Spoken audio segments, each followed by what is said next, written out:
So people often go for walks, and they go for their walk and they check off their exercise, but you should be strength training, right? So it's really good for your bone density. It's really good for your muscle mass. It's really good for your posture. So you to avoid this kind of thing as you get older.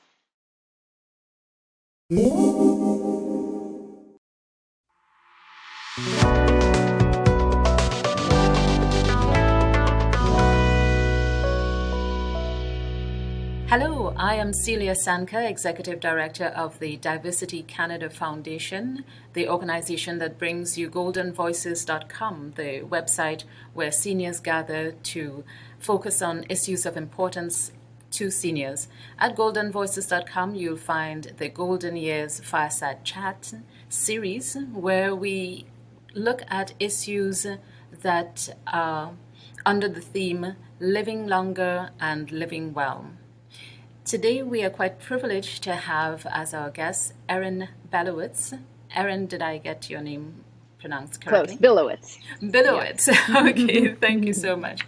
No Erin problem. Billowits. And Erin is a well-known in the GTA because she is the founder of Vintage Fitness. This is a fitness organization that helps everyone over 50 who is interested in living longer and stronger into their golden years to achieve those fitness goals. Erin has 2 degrees in biology from the University of Guelph and an MBA from McMaster University. She's been involved in personal training for seniors for over a decade and has been involved in personal training for twice as long. And I see that some of your passions are hockey, running, doing yoga, and strength training. And why am I not surprised that those are your passions? Yes. Yes, it's true. It's true. It's just so important, and it makes me feel so good that it's a passion. Absolutely. Yes. Okay, wonderful. And just a note, Erin's website is at vintagefitness.ca, and you'd find a wealth of information, tons of information about fitness for people older, 50 years and older. As we start, tell us a little bit about yourself, Erin. Why fitness? Why this is a career? So I did. I've been active, and I've been in fitness. I guess in university, I got certified to as a part-time job, and because I really loved it, and then went through a career, 5 years in marketing, and it just wasn't as much my passion. I started to work part-time with the seniors group, and really loved it. I loved the goals that I could get them to. So it wasn't about my thighs rubbed together on the beach, or, I want to lose this weight, or, look like this, which is all fine. But it really was about functional strength and being able to live the best life they could possibly live. So it was about getting down on the floor. It was about staying independent. It was about easing their pain. So for me, that really resonated with me. And in terms of flexibility, I have 3 children, and the corporate world just wasn't very conducive to that kind of mothering, and so I was able to have the flexibility to grow my business as my family grew. That's excellent. It sounds like it was a calling. Yeah, maybe. Okay. Yes, the career chose you. You were the chosen one to help seniors. That's right. Yeah, yes, absolutely. Yes. On your website, as I mentioned, there are various topics that are covered about seniors and fitness. One that really caught my attention was something you wrote about 7 or the scientifically proven tips to aging well. And it's not just fitness. There are many different aspects that come into aging well. Would you share with us what are some of the various areas that we need to pay attention to as we grow older to ensure that we live our best life in our golden years? Yeah, I mean, it really is a couple of key things. One is moving your body. So some sort of exercise or movement that feels good for your body. I think two is around connecting to the people around you into your world. So not staying disconnected, but really finding a place to connect with other people. And those are like the key ones. And then nourishing your body. So nutrition is really about, we talk about nutrition when somebody's feeling really low energy. We think, how are you feeling? How can you expect to feel really good and high energy if you're not fueling your body properly and you're not letting your body properly rest? So I think if you connect with the world around you, you can sleep well, you can eat well, and you can move your body. Those are the keys to aging well, I think. So that's really important. The physical part of it, the movement. You also have the nutrition. You spoke about connecting with others. COVID, Yes. Yeah. challenging. It was really challenging. I mean, this year I've been running this business for 16 years, and I've had more illnesses this year when in our client base than any other illness, any other year. And it's not necessarily COVID. It's just that people are feeling disconnected and people aren't moving the same. And it's really, really been hard on seniors. I've noticed that so much this year. It's been heartbreaking. Yes, and so in terms of growing older, that connection with others that we know and love, that's important. What about other aspects like connection to a higher power, or the spiritual, the emotional, and connection to the environment? How important are these to aging well? I think they are important. I think feeling some fulfillment and calm and grace, is important for people. And I think connecting to the earth helps us do that. So there is some scientific study that suggests even feet directly on soil or feet directly on ground is important to your mental well-being.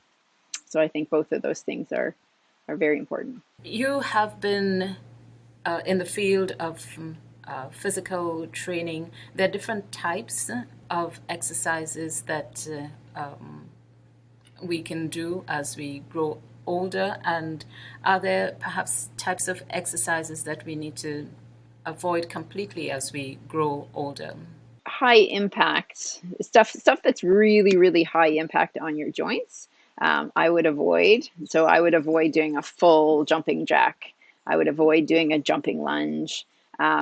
If your balance isn't good, there's certain balance products in the gym that are dangerous. Like I don't know if you've ever heard of a Bazoo ball. It's flat on the bottom and then it's a curved dome shape. If your balance isn't good, don't get on one of those unstable devices. The only reason we have those unstable devices is to further challenge your balance. So if you have great balance, start with shoes off. Start with closing your eyes. Start with getting on a squishy surface. And then if you can do all those, then you can work up to more balanced challenges. But don't start with a stability ball and assume that it's going to go well. I mean, I just think that you got to work your way up on those things. I wouldn't do crunches. So laying on the back and crunching forward, it puts a lot of strain on the back. And there are tons and tons of other ways to work your abdominal core and your lower back. So I would avoid crunches as well. But fitness is really person by person. So depending on what your medical condition is and how it feels in your body, really stay tuned. How is this feeling for me? Is this the right activity for me? And don't do the same thing over and over again. Think about your body needs it needs change. It needs shifting it up. All these hockey players, baseball players, they get injured because it's the same motion over. I'm throwing a ball. Well, of course you're going to blow your shoulder out. So if you love an activity, that's great, but more variety you can add in. So one day I'm going to go for a walk. One day I'm going to go for a bike. One day I'm going to try a swim. I'm not going to do the same thing over and over again. I'm going to keep changing it up and keep my body guessing. What would you say are some of the best types of exercises for seniors? The high impact? No, we won't do those. But what do we choose instead? The first thing would be cardiovascular exercise. So this would be moderate intensity. You want to do 30 minutes a day. It can be broken up into chunks. Like you could do 10 minutes in the morning, 10 in the afternoon, and 10 in the evening. But you want to be moving 30 minutes a day of cardiovascular work. I was saying that you want to get it hard enough, maybe that you are a little bit puffy, but that you could still chat with your friend that you're walking with. That's the sort of intensity that you want. walking is good. Walking with poles is good. Cycling, depending on your balance, is a good one. Swimming, again, is really great. Um, in terms of strength training, that's the most neglected. So people often go for walks and they go for their walk and they check off their exercise, but you should be strength training, right? So it's really good for your bone density. It's really good for your muscle mass. It's really good for your posture. So to avoid this kind of thing as you get older. Um, and it's good for building your lean muscle.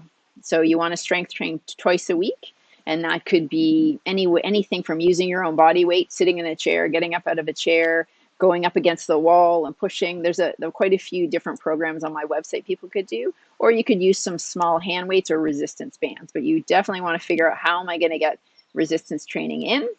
And then the third component is flexibility. So this wouldn't necessarily mean doing an hour yoga class a day. It's just making sure that you're doing stretches and living in a world that you're not always here. So maybe you put your favorite thing, for me that would be the peanut butter, up high. So I'm reaching for my peanut butter and pulling it down, reaching for my tea. I'm bending, I'm shifting. And when I'm at the computer, I take breaks every 20 minutes and I think about my posture. I'm not here driving here on my computer, but I'm pulling back and stretching out my chest as much as I can. So we should not think of resistance training as just trying to lift a 50-pound barbell. Not at all. Yeah, resistance training, it really is anything that you're putting your muscles on under tension. And people, the question I often get from people is, I live a really active life, and seniors of a certain demographic tend to have more active lives than my generation, for example. I don't need exercise because, I walk to the store and I walk, to my dog, and I do my housework and I do my gardening, and that's all fantastic. And I would really encourage people to continue to do that. What I say to them is, your exercise makes it so your life isn't exhausting. So we train the right muscles in the right way in your exercise so that you can go and have lunch with your grandkids and your kids and enjoy, go to do whatever you want to do, get down into a boat, go down on the floor, play, whatever activities you want to do. You shouldn't be exhausted by your life. And that's why one of the reasons you should exercise and have it as a part-time job. When you retire, your part-time job is your fitness. I like that. I like that. Where we put emphasis, we prioritize staying healthy and making the most of our retirement years. On your website, you have a really interesting topic that you cover, and that is the girth, where doctors in Canada measure, they're not just weighing patients, but they're also measuring their girth. Tell us why that's important. Well, the funny story about that blog is, someone said, don't say girth. I feel like a horse. I'm like, okay, so your waist circumference. Maybe we'll call it that. So I don't think people didn't like that word, but yeah. So there is risk to. So it's about how much fatty tissue you have around your organs, especially if you tend to be more. You carry your weight more like an apple than a pear. So it's a risk for your heart, and it's a risk for your health if you're really wide around. When people want to lose weight, often clients want to lose weight, and we focus on it not as the aesthetics as much, but we focus on it. How much is that weight affecting your health? How much extra pressure is that weight putting on your joints? And the number on the scale is just one part of the equation. So you can take it, that's fine. It will go up and down in a day by 3 to 4 pounds based on how hydrated you are, based on if you've had a bowel movement that day. So it's really important to have other measures, and waist measurements, hip measurement, waist to hip measurements. And I have videos of how to take all your measurements on our YouTube channel, are really important. If you are looking at losing weight, don't just look at the number on the scale, because it will drive you crazy. Is there something that we should be aiming for in terms of either an absolute number or ratio?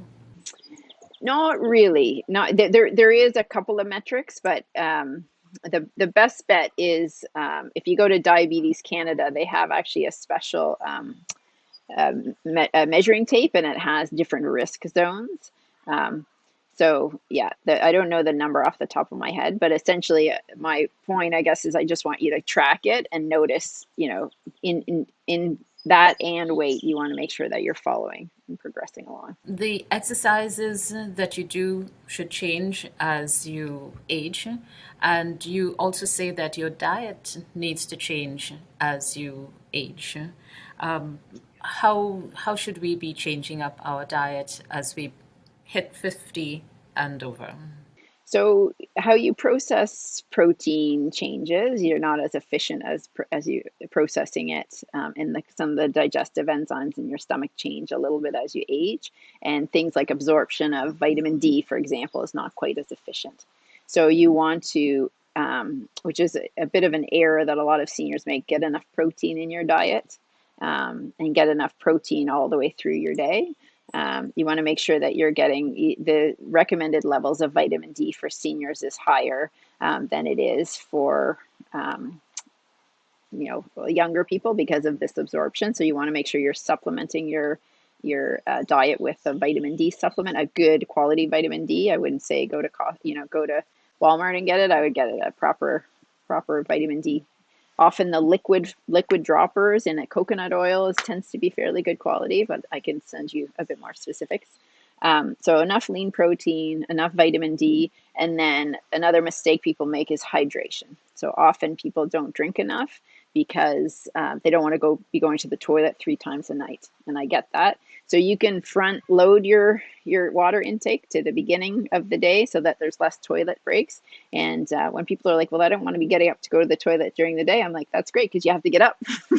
So I have no problem with that. You want to, hydrate enough, get enough vitamin D, and make sure you get enough lean protein are key ones for seniors. I wonder if in seeking vitamin D, trying to get it from the sun is a good idea for seniors. I think depending on where you live, but you guys are in Elliott Lake, it might be trickier. They do recommend sort of 15 to 20 minutes of sun kind of earlier in the day.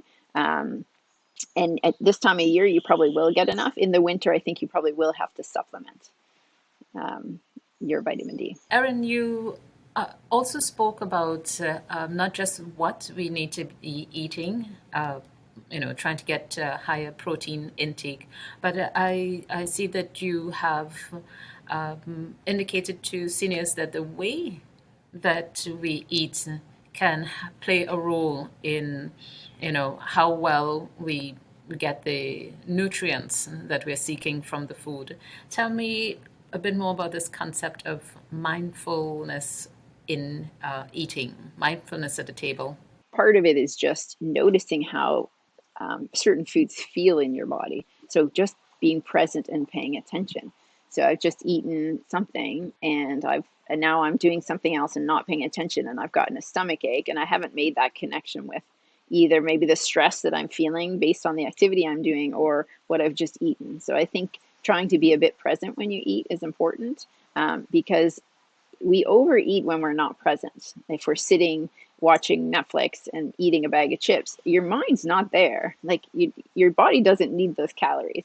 So I think there's something just around being present all the time, but specifically when you're eating as much as you can. There's something else I was going to talk about. Oh yeah, carbohydrate, when you take in carbohydrates. So people, it's sort of like a bad word. I don't want to eat carbohydrates. I wouldn't say that's true. I think it's the type of carbs that you're eating and when you're eating them. So complex carbohydrates, grainy, bread, sourdough bread, if you like bread, is not a bad option, because if it's proper traditional sourdough bread, the yeasts have been working on the bread for about 20 hours before they make the bread. And so for some people, it's easier for them to digest. A brown rice, all of those things are fine to eat. And your brain takes up 20% of the body's glucose. It lives off glucose. So having some carbohydrates is fine. I wouldn't sit down to a big pasta meal at the end of the night and then sit for the rest of the evening, because you want to eat your carbohydrates either to fuel your movement or to recover from your movement. So if you're going for a big walk or a hike, you guys are in Elliott Lake, I'm sure you do lots of hiking, you want to have some carbohydrates before you go on your hike or after, not 9 p.m. at night and then go to bed, because it's hard on the body and it's going to impact your sleep.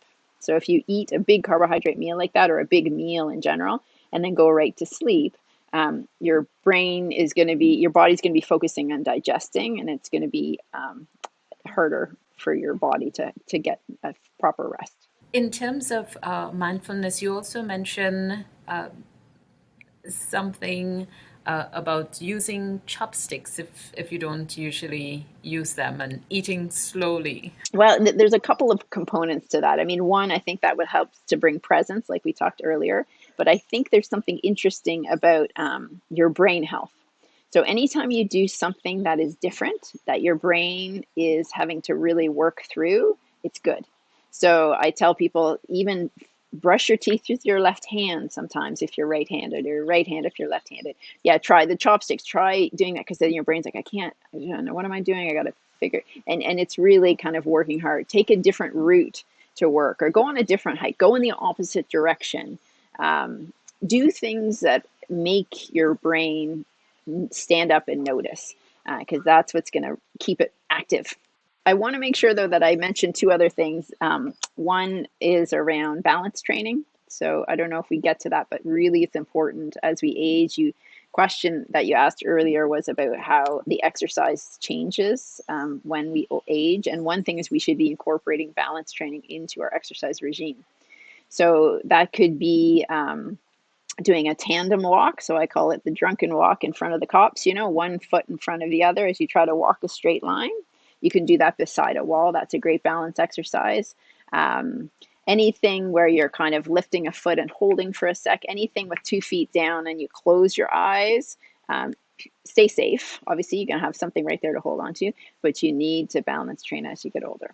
I just wanted to make sure that I mentioned that one. Yes, that's so important for seniors, because falls prevention is a major issue, and if you don't have the right balance, that's where the danger comes in. If we're not, keeping up with ensuring that we have balance.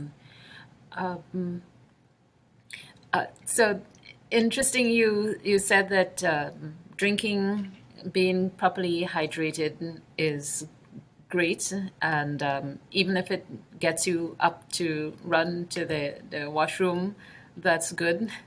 And I want to focus on that part. You emphasize that sitting around and just staying seated, maybe in front of the TV or in front of cable television, that's not good. Sitting too long is something to be avoided. Absolutely. Yeah. I mean, I'm sure you've heard the expression sitting is the new smoking. Oh no, I haven't. But that really makes a point. I get it. Mm-hmm. I get it Yeah, when you yeah, put it like that. yeah. So what a few things happen. Your body, it's just sort of the brain turns off, the body's not moving. Often the posture isn't great when you're kind of sitting, depending on what activity that you're doing. And it's emotional health and mental health as well. The longer you sit, and the body's not meant to sit for long periods of time like that. So like when it comes to people feeling depressed or down, sometimes just getting out and moving can make a huge difference to someone's perspective. So focusing, some people set an alarm, some people just schedule their day, but try to avoid long periods of sitting. I want to take a look at the brain body connection that you speak about, that keeping active is not only good for the physical part of you, but for the brain, and keeping a healthy mind as we grow older. There's lots and lots of research on exercise and brain health now, and there's some things that are interesting that come up. One is about cross patterns. So dance, any pattern movement is really good for your brain health. So if we were sitting and doing something, and we're doing this activity, and then we do this, and then we do this, and then I say, okay, what was the pattern? And then we start again and we cross body. So your brain is constantly having to do that work. So those type of pattern activities, such as dance, and with music, even if you hate dance, and you think, oh, I don't want to do all that, I don't want to follow, I don't want to go to a gym, put a bit of music on that you love and just move around your apartment or your house, your garden. Just get moving, enjoy the music, and that is good for the brain. walking outside is good for the brain. So there's something called a brain-derived neurotropic factor, and that's essentially, think about it, cleaning the pathways of the brain when you sleep. And if you exercise and go for a walk outside, research shows that the amount of this brain-derived neurotrophic factor is actually quite a bit higher than if you go on a walk on the treadmill. And they didn't specifically say why, but my guess is when you go for a walk outside, you're on uneven ground, you hear the bird, you notice the sun coming in on your forehead. There's all of these stimulating things for your brain. So if you can, I think it's really important for us to get outside as well. That's great advice. Getting outside and getting the fresh air. Maybe seeing someone you hadn't seen before and having to raise your hand and say hello. Yes, and So have that connection. Absolutely. Yeah. yes, yes. Now, in terms of the brain health, that's one way that you say that exercise is good for you. You also mentioned that on your website, vintagefitness.ca, you also mentioned that exercise can help seniors relax as well.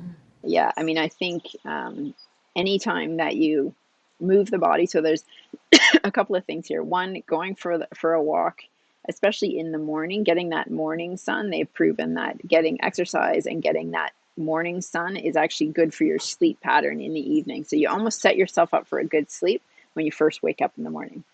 Yeah. So that's one component to it. And then just physically exerting yourself so that your muscles feel tired, so that you can get a better rest. It's important. And setting goals in terms of your fitness and your strength and meeting those goals can also have an impact on our self-image, which does contribute to that. That sense of relaxation or being at peace with yourself and life in the golden years. Well, and I think feeling like you're progressing. So when I first started the business, I thought, oh, maybe if someone was 95, then we would just, people talk about vague goals when it's frail older adults, like, oh, we're just going to get them moving more. Oh, we're going to get them stronger. We're going to work on their joint mobility. Okay, that's fine. But from where to where? So it doesn't matter if you're 93 or you're 65. I still want to measure, where are you starting from? How much stronger are you getting? How much more joint mobility are we building? So that we can show you, like, we'll take a video and we'll say, okay, this is your sit to stand when you first started. Now you've been training and exercising for 3 months. You're not using your hands anymore. You're getting up quicker. You don't have the pain in your left knee. Everybody wants to see progression. So you need to know where you're starting from and where you want to go. And you want to be quite specific about where you want to go, because I want to get stronger. Well, how do you know when you're gonna get there? But if you're like, I want to be able to, we work with some clients that want to be able to lift the canoe into the water because they live on the water. Well, when you can lift the canoe into the water, you've gotten stronger. So if that's your goal, we can figure that out, or you can develop a program to get you there. So I want you to, think about being as specific as you can and make sure you get assessed so you know where you're starting from and where you want to get to. What's the oldest you go, and what's the oldest you would recommend someone to do any kind of exercises? There's no age limit. We've had clients, 101. We had a client. The type of movement we do is a little bit different, but there's no reason that you can't stay moving and active until you die, I would say. Wow. That's actually something to aspire to, because there's a concept of growing older and shrinking from physically and shrinking from life. But from your perspective, there's nothing such as too old to be exercising and having fitness goals. Yeah, and I think people don't realize, like, in the type of work I do, and even in COVID, there's a wisdom that we're losing if people are shrinking away from the world and shrinking, that the rest of society isn't gaining. So, for example, when COVID hit, there's a few clients that they'd just been through so much in their life that it was stressful, but they just had the skills. They kept their calm. They kept their cool, and that's a role model. That was a role model for me to just see how some of my clients managed what was a really difficult situation. And I think that's lifelong learning about how to deal with stress, about how to deal with loss. So it's a loss to our society, I think, if people shrink and don't connect. Erin, one of the interesting things that you mentioned on your website is that exercise and staying fit and active, that can actually slow down the aging process itself. Tell me a bit more about that. That seems like a big incentive to stay active.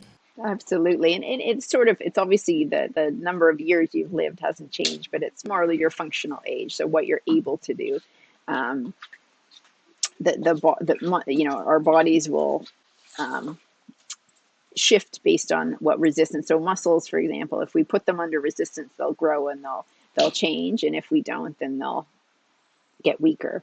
So that's an example. Somebody, if you take a cross section of the thigh of a 85-year-old and a 25-year-old, it's going to look different no matter what those activities level, because things happen and change over time.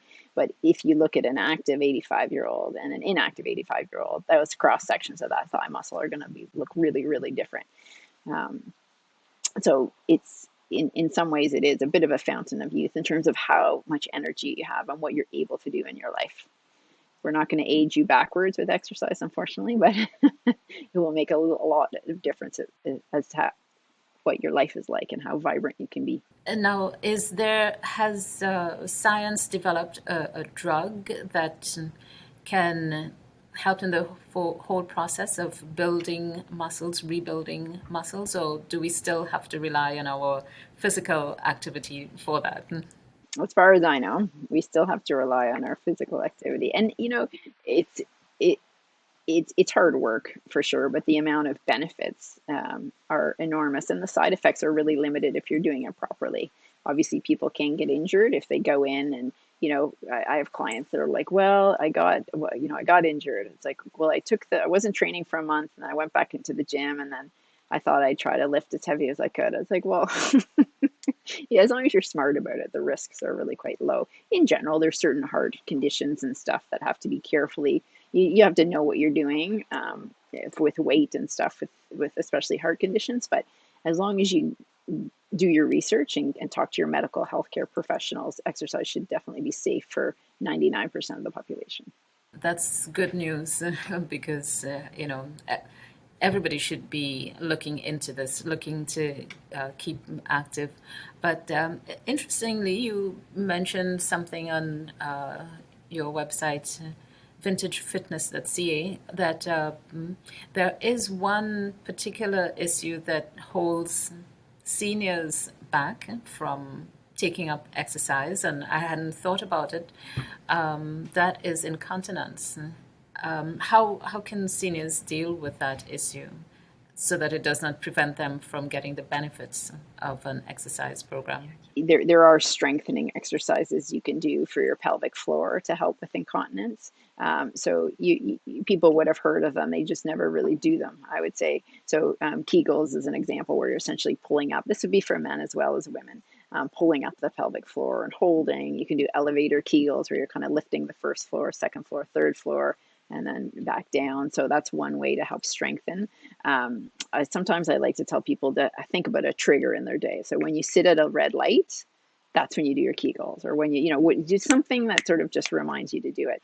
There are physiotherapists that specialize with pelvic floor health issues. If it's a big issue, with stress incontinence, sneeze and urine leaks out, for example, I would see a physiotherapist that specializes in this area, because they can see sometimes it's the strength, overall strength, and sometimes you're tight on one side and weak on another. So because it's a girdle, it's a muscle that is kind of unique. So I think you should think about strengthening it. But if you've tried that and it hasn't worked, I'd see a pelvic floor specialist. So that should not be a barrier to taking up exercises. There's a way of dealing with that. Absolutely. And, there's so much is virtual now too. You don't even necessarily have to go into the gym. So it's a big problem for you. You could do something virtually and then your washroom facilities are right there. So yeah, it shouldn't be a barrier for people. Vintage Fitness is an organization that provides personal trainers to people over 50 all across the GTA. How wide an area do you cover? So we do quite a bit of virtual work as well, and we train in 9 different languages. So if someone knows how to use Zoom, we can kind of get them training. Um, but in terms of in-person training, there's a team of 13 kind of health coaches, and we cover everywhere from Hamilton right through, Oakville. If you know, I don't know how well you know the GTA, Burlington, Etobicoke, all the way across through to Scarborough, and then we go as far north as Aurora. We cover Milton, so the pretty much the entire of the GTA, and then virtually we have clients internationally. We have clients training in, as I mentioned, 9 different languages. So That is fantastic because with the internet, anyone, anywhere can benefit from the resources that are out there. So, someone sitting in Elliott Lake, who should not be sitting all the time. yeah, that's right. Should be standing, watching and standing. Yeah, that's right. Yes, well, they can reach out to you at vintagefitness.ca. Can someone sign up at Yeah, yeah. So vintagefitness.ca? if they just go to vintagefitness.ca, there's a place to sign up. There's there's a couple of different blogs. There is some ebooks that are free. One of them, the two most popular ones are Getting Up Off the Floor with Ease. So it's a whole series of exercise if someone has a hard time getting down on the floor and up.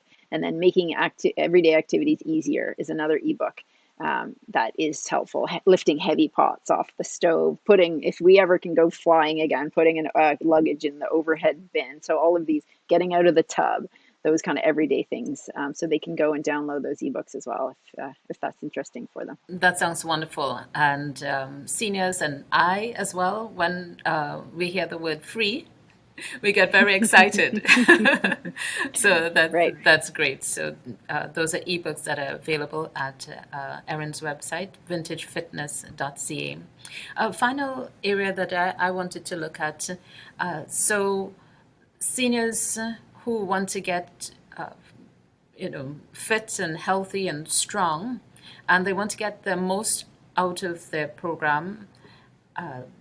When they're starting out, if they want to work with a personal trainer, how should they go about that? How do they know? How would they go about selecting a personal trainer to help them with their workout program?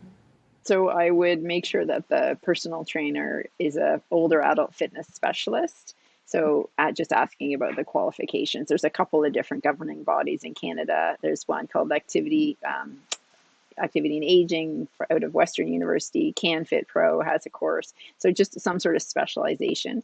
And then if they have a specific health condition, does the trainer have experience with that particular? If they have osteoporosis, has the trainer work with someone with osteoporosis before?